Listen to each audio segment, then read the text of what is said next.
বিসমিল্লাহির রহমানির রহিম। আসসালামু আলাইকুম। এখন আলোচনা করবেন এশিয়া বিখ্যাত দ্বীনি শিক্ষা প্রতিষ্ঠান চট্টগ্রাম জামিয়া আহমদিয়া সুন্নিয়া আলিয়ার শিক্ষার্থী, সারা বাংলার আলোড়ন সৃষ্টিকারী উদীয়মান হৃদয়গ্রাহী সুমিষ্টভাষী কিশোর বক্তা শাহেরে আহলে সুন্নাত মোহাম্মদ মোজাম্মেল রেজা আজিজি নরসিংদী। মোবাইল 017749459662। আলোচনার বিষয় ঈমান রক্ষায় কামিল পীরের মুরিদ হওয়ার গুরুত্ব। মাহফিলের স্থান ঐতিহ্যবাহী দৌলতবাড়ি দরবার শরীফ, বিজয়নগর, ব্রাহ্মণবাড়িয়া। প্রযোজনা ও পরিবেশনায় উল্লাস Islamic asset products, royal plaza, দ্বিতীয় তলা, সিডিএ মার্কেট, আমতল, রিয়াজউদ্দিন বাজার, চট্টগ্রাম। মোবাইল 017112634661 এবং 018115354650।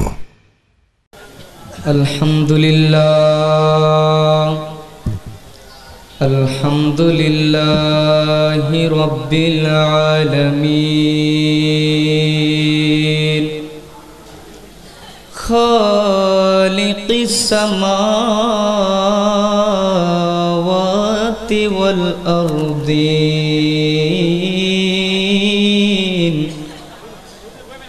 ওয়াসসালাতু ওয়াসসালামু আলা সাইয়্যিদিল আনবিয়া'i ওয়াল মুরসালিন ওয়া আলা আলিহি ওয়া আসহাবিহি ওয়া আহলি বাইতিহি ওয়া শুহাদা'i মিল্লাতিহি ওয়া উলামা'i আহলি সুন্নতিহি আজমাইন। أما بعد فقد قال الله تعالى في كلامه المجيد وفرقانه الحميد. أعوذ بالله من الشيطان الرجيم. بسم الله الرحمن الرحيم. إن الذين يبايعونك إنما يبايعون الله يد الله فوق أيديهم.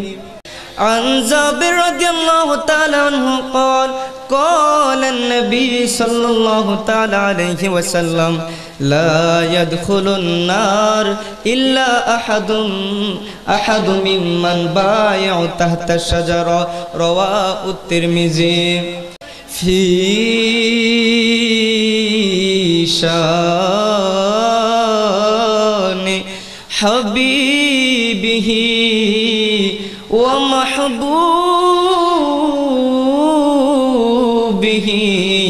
صلى الله تعالى عليه وسلم. إن الله وملائكته يصلون على النبي يا أيها الذين آمنوا صلوا عليه وسلموا تسليما. اللهم صل على مولانا محمد وعلى سيدنا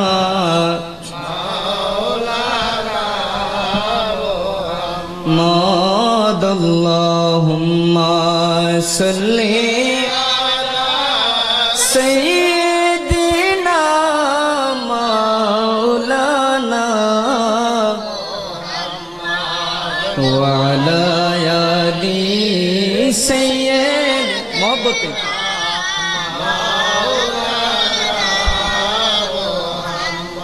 ला इलाहा इल्लल्लाह मुहम्मदुर রাসূলুল্লাহ। সবাই একসাথে মহব্বতে পড়ুন সাল্লাল্লাহু তাআলা আলাইহি ওয়াসাল্লাম। কুররাতু আইনি বিকা ইয়া রাসূলুল্লাহ। উপস্থিত প্রতি বছরের ন্যায় আয়োজিত ব্রাহ্মণবাড়িয়া জেলার বিজয়নগর থানার ঐতিহ্যবাহী দৌলতবাড়ি দরবার শরীফ আজিমুশান বাৎসরিক আজকের আয়োজিত 13তম ইসালে সওয়াবের আজকের নুরানি ইমানি ইরফানি মাহফিলের আজকের আজিমুশান জলসার উপস্থিত সম্মানিত আহ্বায়ক সভাপতি, উপস্থিত আজকের মাহফিলের প্রধান অতিথি হযরত উলামায়ে কেরাম, মুরব্বিয়ানে আজম, যুবক ভাইরা, সমবয়সী বন্ধুরা, পর্দার অন্তরালে থাকা মা ও বোনেরা, আসুন আমরা সকলেই মুকদ্দমা শেষে আলোচনা শুরুতে ওই মহান আল্লাহ পাকের দরবারে লাখো কোটি শুকরিয়া জ্ঞাপন করি। এমন একটা জায়গায় আল্লাহ আমাদেরকে কবুল ও মঞ্জুর করে আসার বসার তৌফিকটুকু দিয়েছেন, তাই আল্লাহ পাকের আলিশান দরবারে পাক দরবারে শুকরিয়া করে সবাই একসাথে অন্তর থেকে একটা মহব্বত নিয়ে আল্লাহকে রাজি খুশি করার লক্ষ্যে সবাই বলি আলহামদুলিল্লাহ। আমরা আলোচনা শুরুতে আল্লাহ পাকের দরবারে শুকরিয়া করে নিলাম। আল্লাহর দরবারে শুকরিয়ার পাশাপাশি পরপরই আল্লাহ নিজে যার সম্মান গায়, ইমানদারদেরকে যার সম্মান গাওয়ার আদেশ দিয়েছেন, ওই দুজাহানের সরকার নবী, নূরুন আলা নূর নবী, তাজদারে মদিনা নবী, সৈয়দুল কাউনাইন ওয়াস সাকলাইন নবী, নবী মুহাম্মদ মুস্তাফা আহমদ মুস্তাফা সাল্লাল্লাহু তাআলা আলাইহি ওয়াসাল্লামের নুরানি কদম মুবারকে লাখো কোটি সালাম দিয়ে শ্রদ্ধা ভরে সালাম স্মরণ করতেছি পাকে পাঞ্জেতন আলী মা ফাতেমা সুহাদাই কারবালার সকল শহীদগণকে। আলোচনা শুরুতে এই আউলিয়া দরবারের মাহফিলে আমি স্মরণ করে নিচ্ছি সেই ওলি আবদাল গাউস কুতুব সাহাবীগণ থেকে নিয়ে এই পর্যন্ত যত মুমিন মুমিনাত ওলি আবদাল গাউস কুতুব সহ এই পাক ভারতের জমিনে যত আউলিয়া কেরাম, বিশেষ করে মাইজভান্ডারের জমিনে অসংখ্য আউলিয়া কেরাম, সৈয়দ আহমদ শাহ সিরিকুটি, তৈয়ব শাহ সিরিকুটি, তহের শাহ হুজুর সহ এই দরবারের মহান আকা হযরত সৈয়দ বাহাউদ্দিন শাহ রাদিয়াল্লাহু তাআলা আনহুকে শ্রদ্ধা ভরে আমরা স্মরণ করে উনার নুরানি মাজারে সালাম দিয়ে আমরা আলোচনা শুরু করছি। পাশাপাশি আজকে ওলির দরবার সাবজেক্ট বর্তমান পরিস্থিতিতে ঈমান রক্ষায় কামেল পীরের হাতে মুরিদ হওয়ার গুরুত্ব কতটুকু, এই বিষয়টা গুরুত্বপূর্ণ কিনা, খুব কঠিন একটা বিষয়। এই বিষয়ের উপর আলোচনা করার জন্য বলা হয়েছে। বর্তমান পরিস্থিতি এমন এসে দাঁড়িয়েছে, রাসূল যে বলেছে হাদিসের মধ্যে, শেষ জমানায় এমন একটা পরিস্থিতি এসে দাঁড়াবে, হাতের মধ্যে দাউ দাউ করে জ্বলতেছে জ্বলন্ত আগুন রাখা যতটুকু কষ্ট হবে তার চাইতে বেশি কষ্ট হবে ঈমান রাখা। এটা রাসূলের হাদিস। এই সময় কিন্তু এসে দাঁড়িয়ে গেছে। এখন পরিস্থিতি এমন এসে দাঁড়িয়েছে, আলেমেরা মাহফিলের মধ্যে বিভিন্ন ধরনের ফিতনা ফাসাদের কথা ছেড়ে দিচ্ছে। সাধারণ মানুষ চিন্তার মধ্যে পড়ে যাইতেছে, কোন দিকে যাব কোন দিকে যাব। ঈমান রক্ষা করা কঠিন হয়ে যাচ্ছে এমন কথা বলতেছে।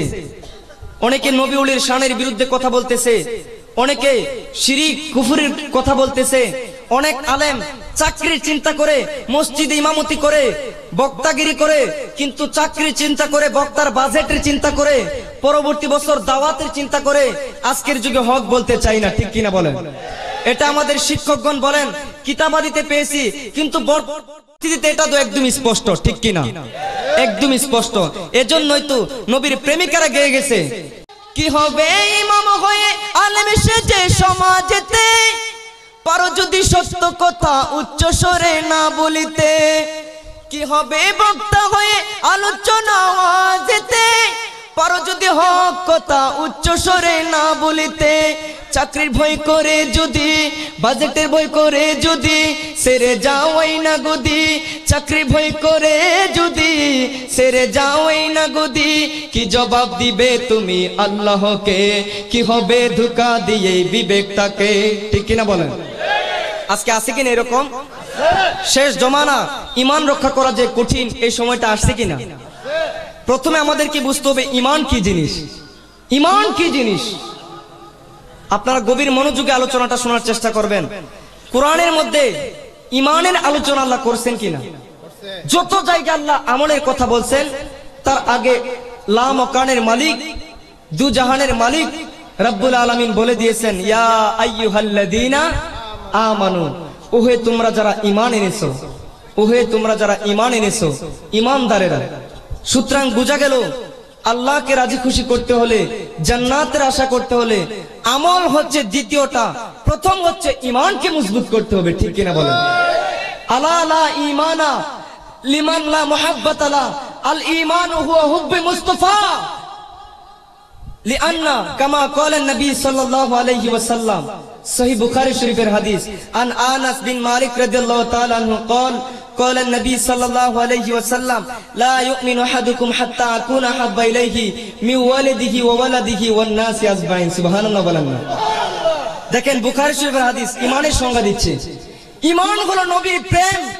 ঈমান যদি আনতে চাও, ঈমান যদি তোমার মনের মধ্যে ঈমানকে মজবুত যদি তুমি করতে চাও, জান্নাতি দলের খাতায় একটা মাত্র দল জান্নাতি, ওই দলের খাতায় যদি তোমার নামটা লিখাইতে চাও, নবী ঘোষণা করতেছেন ততক্ষণ পর্যন্ত কেউ ইমানদার হতে পারবা না, হাত্তা আকুনা হাব্বা ইলাইহি, যতক্ষণ না তোমরা ভালো না বাসিবা, মিওয়ালিদিহি, তোমার পিতামাতা থেকে, ওয়ালাদিহি, তোমার সন্তানাদি থেকে, ওয়ান নাস আজমাইন, দুনিয়ার সকল মানুষ থেকে।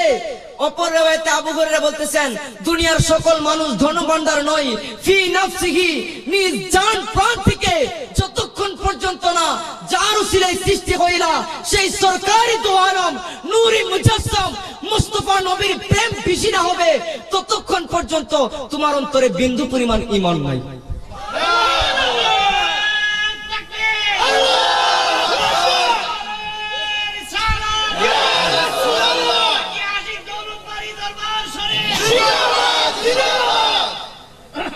আমি যেই কথাটা বলতেছিলাম ঈমানের সংজ্ঞা, এটা কিন্তু হাদিসের মধ্যে আপনারা পেয়ে গেলেন যে সর্বপ্রথম আল্লাহকে এক মানতে হবে, আল্লাহর সাথে কারো শরীক নাই। নবীজি আল্লাহর সৃষ্টি, নবীজি কি আল্লাহর সৃষ্টি, মাখলুক, আমরাও মাখলুক, তবে নবীজিকে যদি আমাদের মতো বলি ঈমান থাকবে? নবীজি আল্লাহর মহব্বতের সৃষ্টি, আল্লাহর ওই নবী সৃষ্টির মহব্বত, প্রকাশের মহব্বত যেই দিন জন্ম হয়েছে সেই দিন আল্লাহ সর্বপ্রথম নবীর নূর মাখলুক সৃষ্টি করলেন। ওই নূরের উসিলাতে, ওই নূর দ্বারা তামাম কুল কায়নাত সৃষ্টি করলেন। আরশ আজিম থেকে নিয়ে তামাম কুল কায়নাত, সূর্য চন্দ্র এই নূর দ্বারা আলোকিত হয়েছে। সুবহানাল্লাহ। তাইলে ওই নবীর প্রেমের নাম ঈমান। ঈমানকে যখন আপনি মজবুত করবেন, তখনই আপনার আমলটা আল্লাহর দরবারে কাজে আসবে। পাশাপাশি আমলটা কিরকম হতে হবে, এলেমটা কিরকম হতে হবে, এই বর্ণনা দিয়ে আমার সাবজেক্ট অনুসারে আলোচনা শুরু করছি। ঈমান রক্ষায় কামেল পীরের গুরুত্ব কতটুকু আপনারা ইনশাআল্লাহ শুনতে রাজি আছেন? আমার ভাইরা, আপনারা আল্লাহর ওয়ালিদের প্রেমিক, তবু আমার সাবজেক্ট অনুসারে আলোচনা করতে গিয়ে ওলিদের দরবারে কেন যাব, কামেল পীরের হাতে কেন মুরিদ হতে হবে, এই সাবজেক্টের আলোচনা আমি নিলাম। সহিহ মিশকাত শরীফের হাদিস, যেটা মিরকাতের মধ্যে জগৎ বিখ্যাত ওলি আল্লামা মোল্লা আলী কারি রহমাতুল্লাহ আলাইহি সংকলন করেছেন, যেটা কিতাবুল ইলমের 3য় পরিচ্ছেদের 2য় অনুচ্ছেদের 190 নম্বর হাদিস।